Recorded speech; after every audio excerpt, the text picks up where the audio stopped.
dia, Paulo Moura, cientista político, 27 de julho de 2022.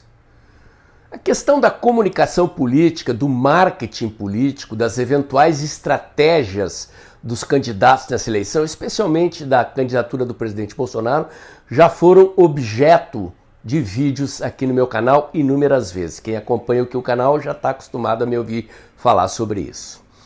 Mas hoje eu vou falar preponderantemente da estratégia política que, a meu ver, o presidente Bolsonaro escolheu. Trata-se de uma aposta na leitura da conjuntura, do sentimento predominante no povo brasileiro. Toda estratégia eleitoral é uma aposta. E o pressuposto básico dessa aposta é a análise correta da conjuntura, o diagnóstico do momento político, das circunstâncias que envolvem a eleição e do sentimento predominante no povo brasileiro. O que quer o povo nesta eleição? É sobre isso que eu vou falar no vídeo de hoje, mas antes eu quero agradecer a você que doa pelo Pix e pela conta bancária do canal. A sua doação ajuda a ampliar a estrutura do canal, a melhorar o alcance dos meus vídeos, lembrando que este é um canal que faz análise política com viés conservador, à luz da ciência política e da teoria da comunicação, em vídeos curtos. Se você já pingou o seu Pix desse mês, meu muito obrigado. Se ainda vai pingar, meu muito obrigado também. As Big Techs de mídia social estão restringindo o alcance dos meus vídeos e a receita do canal. A sua doação é fundamental para a gente manter o trabalho de análise independente que a gente faz aqui já há mais de 2 anos. Vamos lá, gente. Como eu disse na chamada, toda estratégia eleitoral é uma aposta. Uma aposta que, para chegar à vitória, depende de vários fatores.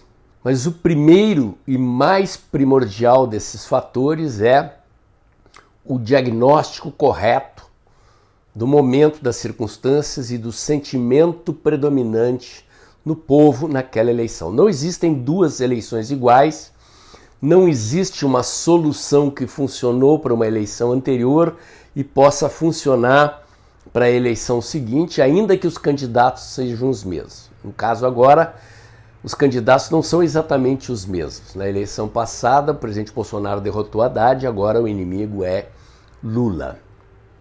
Aprendi já nesses anos todos de política que a política preside os processos de comunicação. Qual é a leitura política que eu interpreto que o presidente Bolsonaro está fazendo? Do meu ponto de vista, a leitura essencial, evidenciada pela aposta que o presidente fez no 7 de setembro, é de que o sentimento de mudança que impulsionou a vitória do presidente Bolsonaro em 2018 segue vivo e forte o suficiente para reelegê-lo. Que sentimento foi aquele?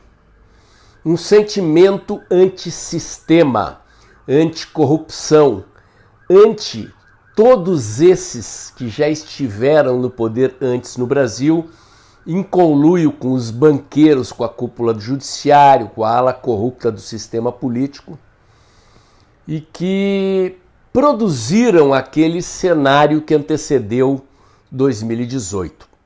2013, a população brasileira foi às ruas ainda desnorteada, sem rumo.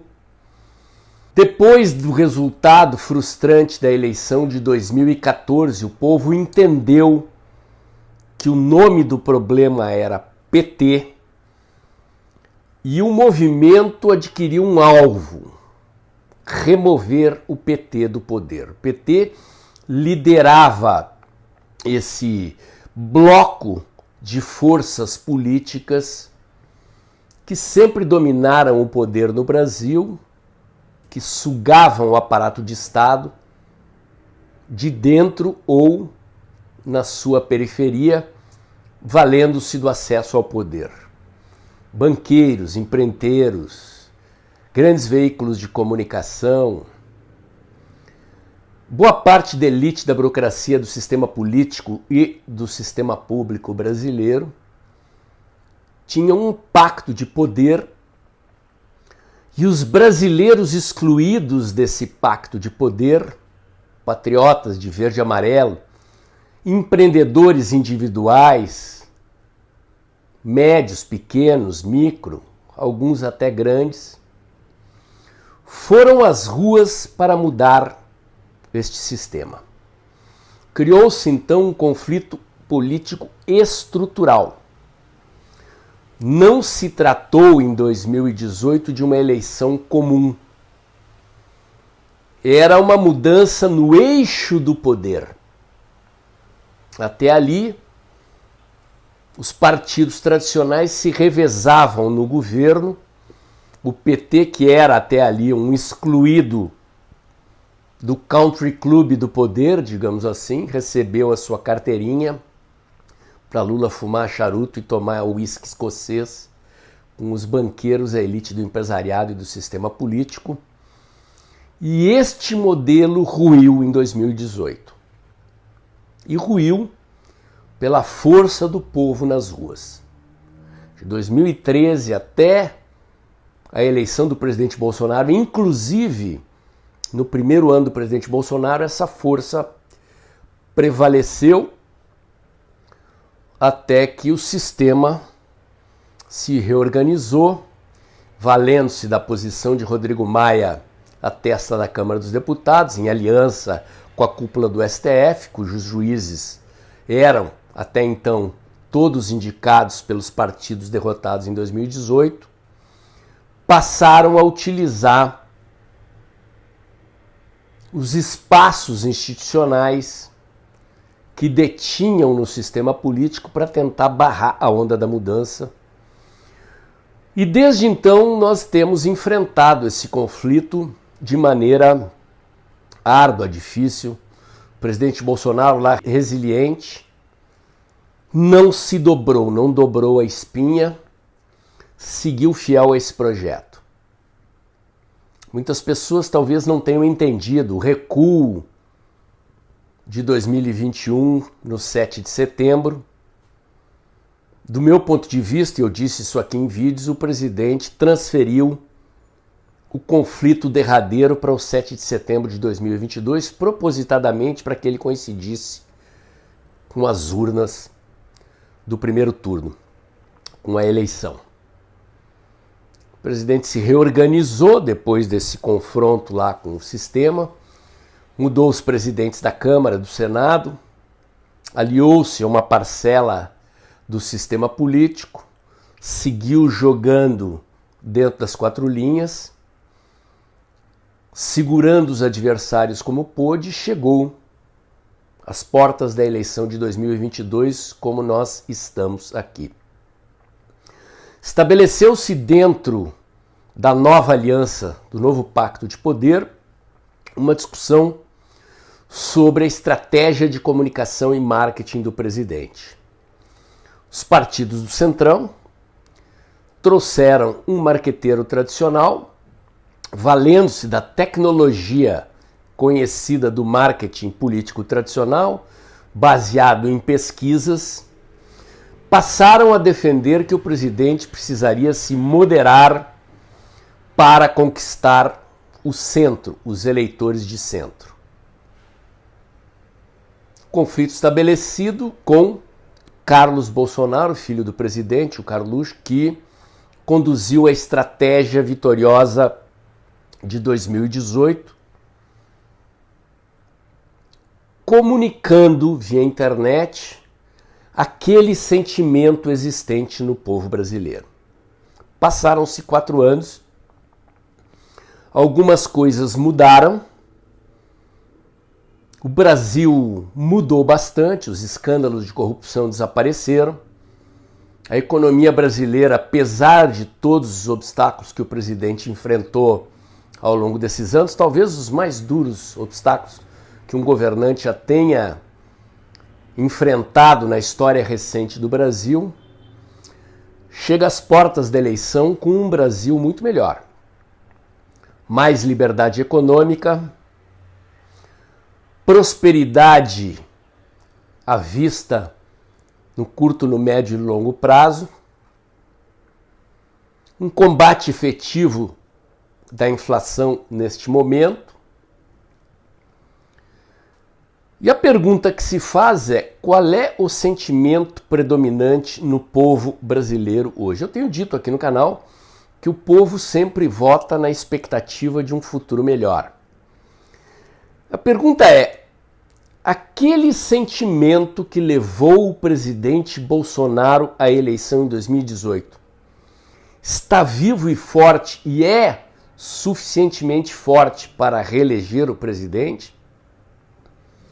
A maioria dos brasileiros se dispõe a enfrentar o sistema e recolocar o presidente Bolsonaro na presidência da República? Ou, o que as pesquisas dizem, o povo quer retroceder e eleger o candidato do sistema, o candidato dos bandidos, dos corruptos, do establishment? Essa é a pergunta-chave. Eu confesso a vocês, como eu tive uma formação na área do marketing tradicional, que eu durante algum tempo alimentei uma dúvida entre a estratégia defendida pelo Centrão e a estratégia defendida por Carlos Bolsonaro. E eu fiz a minha escolha. Decidi ficar com o Carlos. E acho que o presidente Bolsonaro também fez essa escolha. Evidência, como eu disse, é aposta no 7 de setembro.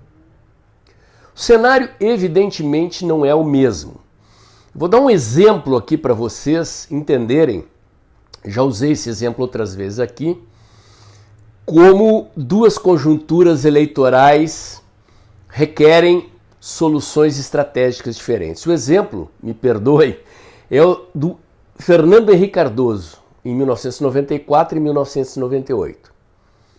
Em 1994 não existia internet, a campanha se dava através do marketing político tradicional, faz pesquisa, vê o que o povo quer, molda o candidato às pesquisas. O sentimento predominante do povo brasileiro era um desejo do fim da inflação. Era uma inflação de 2.000% ao ano, 100% ao mês. Troço absurdo. Pior que a Venezuela. Pior do que a Argentina, né, está nesse momento, mas se encaminha para aquilo.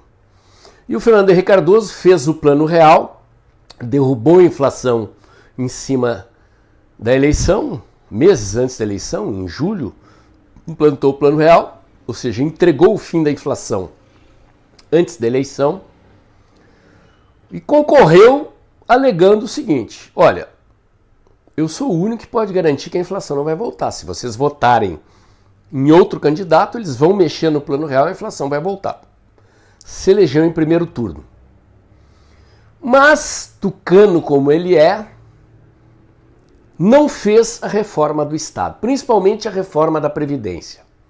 Não fez a reforma da Previdência, não fez a reforma administrativa, que são as reformas que permitem reduzir o tamanho do Estado, o custo do Estado, na consequência, reduzir os impostos e fazer a economia brasileira decolar. Como ele não fez, ele precisou financiar o déficit público com o endividamento e, naquelas circunstâncias, para isso ele precisou elevar a taxa de juros e, com isso, ele provocou desaquecimento da economia e desemprego.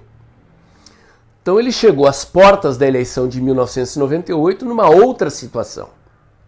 Reparem bem, o sentimento do povo brasileiro de rejeição à inflação, de medo da volta da inflação, ainda estava vivo, tinham se passado 4 anos. O povo já vivia sem inflação há 4 anos, mas a memória da inflação ainda era forte. Mas havia o desemprego. E o adversário de Fernando Henrique Cardoso era, de novo, Lula. Então, Fernando Henrique Cardoso era o candidato que tinha derrubado a inflação e Lula era o candidato que prometia cuidado social, resolver o problema do emprego. Como é que os estrategistas do Fernando Henrique Cardoso resolveram a questão? usando a legitimidade do Plano Real para pedir um voto de confiança. O slogan da campanha do Fernando Henrique era: quem derrotou a inflação vai vencer o desemprego. Me deem mais 4 anos. Como eu derrotei a inflação, vocês viram que eu acabo com o desemprego. Se reelegeu de novo em primeiro turno. Então vocês veem que eram 2 cenários diferentes, com os mesmos candidatos, mas a resposta estratégica que levou o candidato à vitória numa eleição e na outra era diferente. A situação não é exatamente a mesma agora, ok? Quer dizer, o presidente Bolsonaro está disputando a reeleição num cenário que não é exatamente o mesmo de 2018. Então, há o requisito de uma resposta específica, mas o presidente Bolsonaro, concretamente, faz uma leitura política de que aquele movimento de milhões de brasileiros que foi às ruas tirar o PT do poder e elegê-lo está vivo e forte o suficiente para reelegê-lo. Toda aposta estratégica numa eleição é uma aposta de risco. Não existe eleição ganha antes da disputa acontecer. E não basta ter o diagnóstico correto do sentimento da sociedade, do sentimento da população. Tudo depende de fazer uma comunicação bem feita, ou seja, você tem que transformar essa leitura do sentimento do povo numa comunicação competente. O candidato tem que se desempenhar bem naquilo que ele diz, na maneira como ele relaciona com o povo, eventualmente nos debates. E ainda é possível contar com o imponderável, fatos políticos que podem acontecer, imprevisíveis, e alterar o curso da eleição. Mas a questão central, como eu disse, é fazer a leitura, o diagnóstico correto da conjuntura, das circunstâncias que envolvem a disputa e do sentimento preponderante no povo brasileiro. Eu não tenho dúvida que numa parcela expressiva do povo brasileiro o sentimento de mudança continua vivo. Basta ver que no 7 de setembro do ano passado fizemos a maior manifestação verde e amarela da história e eu acho que vamos fazer uma maior ainda no próximo 7 de setembro. Conjunturalmente, o povo estava vivendo as mazelas da economia, decorrente do fecha tudo, e a economia a gente vê depois. O presidente atacou esse problema de frente. Caiu o preço dos combustíveis, ainda falta cair do diesel, mas os preços vão cair, deflação esse ano. Então, um obstáculo está sendo removido. Resta saber, repito, se o sentimento de mudança que elegeu o presidente Bolsonaro em 2018 está vivo e forte o suficiente para reelegê-lo. Numa coisa eu não tenho dúvida que o presidente Bolsonaro está certo. A primeira avaliação a ser feita é uma avaliação política e não uma avaliação de marketing. E a avaliação política é de que nós estamos enfrentando o establishment, um sistema de forças que quer impedir o curso da história no Brasil, o curso das mudanças que começou em 2013. Se o presidente Bolsonaro dobrasse a espinha, abandonasse o conflito político com essas forças inimigas, encasteladas no STF, encasteladas na mídia, encastelada nos bancos e numa parcela corrupta do sistema político, eu não tenho dúvida que ele perderia. E foi por isso que eu resolvi acompanhar o presidente Bolsonaro e o Carluxo e dobrar a aposta no conflito com essas forças. É um conflito decisivo, será travado nas ruas. A internet, a televisão, apenas serão os veículos das posições de uns e outros. Como o presidente Bolsonaro vai equacionar a questão da comunicação dessa mensagem na TV, eu não sei. Na internet nós já sabemos, está o encargo do Carlos, já sabemos como é que ele lida, como é que ele faz, estamos vendo as coisas acontecerem. Na política já sabemos como é o presidente Bolsonaro, ele não mudou, não dobrou a espinha,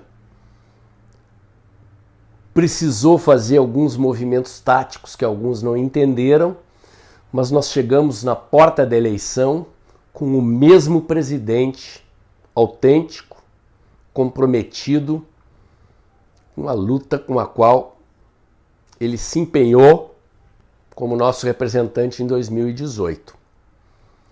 O resto é com o pessoal da comunicação e do marketing. A leitura da conjuntura é essa, a aposta é essa, o presidente dobrou a aposta, estou dobrando a aposta com ele. Meu comentário de hoje era esse. Se você gostou, curte, comenta e compartilha. Bota o dedãozinho lá. Aperta o sininho para o YouTube avisar você quando tem vídeo novo no canal. Inscreva-se aqui no meu canal. Inscreva-se também nos meus canais alternativos, o Dextra by Paulo Moura do Telegram, o Dextra Jornalismo da COS.tv. Acompanhe meus comentários diários no canal Tempo e Dinheiro do jornalista João Batista Olive, de segunda a sexta-feira, pouco antes das 2 da tarde. E lembre-se, o vídeo está acabando logo depois da vinheta. Pinga seu Pix aí. Não é em qualquer canal que você tem análises como essa que eu acabei de fazer aqui. Comprometida com a mudança, comprometida com os valores liberais e conservadores e com a reeleição do presidente Bolsonaro. Amanhã tem mais.